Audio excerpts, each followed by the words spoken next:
আসসালামু আলাইকুম ভিউয়ার্স, এটি হলো ইন্তেফা কোম্পানির জামাম। জামাম হলো সম্পূর্ণরূপে পানিতে দ্রবণীয় সামুদ্রিক শৈবালের নির্যাস। এর মধ্যে থাকা উপাদানগুলো হলো জৈব পদার্থ, potassium oxide, magnesium, calcium, iron, copper, sulphur, iodine, sodium, alginic acid ও জিব্রেলিক অ্যাসিড। এর কার্যকারিতা হলো ফসলের বিভিন্ন ধরনের খাদ্য উপাদান সরবরাহ করে। জামাম ব্যবহারে খাদ্য উপাদানগুলো খুব অল্প সময়ের মধ্যেই গাছের মধ্যে প্রবেশ করে। জামামে জৈব পদার্থ থাকায় মাটির জৈব পদার্থ বৃদ্ধি করে, ফলে মাটিতে বসবাসকারী উপকারী অণুজীবের কাজের গতি বৃদ্ধি পায়।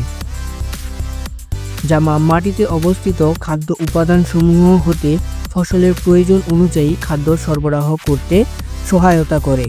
জামাম জৈব উৎস হতে উৎপন্ন বিধায় এটি মানুষ, প্রাণী, গাছ, মাটি ও পরিবেশের জন্য ক্ষতিকর বা বিষাক্ত নয়। জামামে বিদ্যমান অ্যালজেনিক অ্যাসিড মাটি ও গাছের কন্ডিশনার হিসেবে কাজ করে। জামাম ফল আসার পর স্প্রে করলে ফল ঝরা বন্ধ হয়, ফল বড় হয় এবং ফল সুস্বাদুও হয়। এটির প্রয়োগ ক্ষেত্র হলো সব ধরনের ফসলে এটি ব্যবহার করা সম্ভব।